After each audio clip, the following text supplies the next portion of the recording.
Okay, go ahead and download Module 8, Assignment 14, and meet me in the PowerPoint. Add transitions. Okay. Alrighty, let's see what we've got going on here. Okay. Display slide 2 in normal view. Apply the cover transition effect. Okay, I'll come over here. I'll look for the cover effect. All right. Configure the transition effect so that the transition starts with the upper left corner of the slide. Okay, so effect options from top left. Okay. All right. Apply the configured slide transition to all slides in the presentation. So go ahead and click apply to all. All right. In the thumbnails pane, select slide 3 and then preview the effect. All right, there it is. Okay.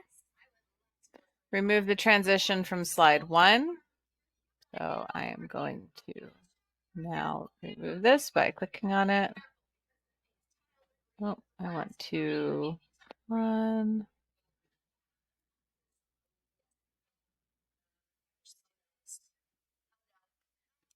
Okay.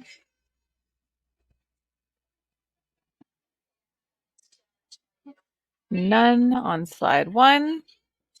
Preview the slideshow. Okay. I can preview the slideshow to confirm that it does what it's supposed to. Okay. Looks like it does. All right. You exit the slide, so switch to the slide view sorter view. Okay. Select all the slides that have transitions. Okay. I clicked on number 2. I then held the shift key and I clicked on 7 and it selected everything for me. Add the wind sound effect to the transition. Okay. And then set the duration of the transition effect to 1.75.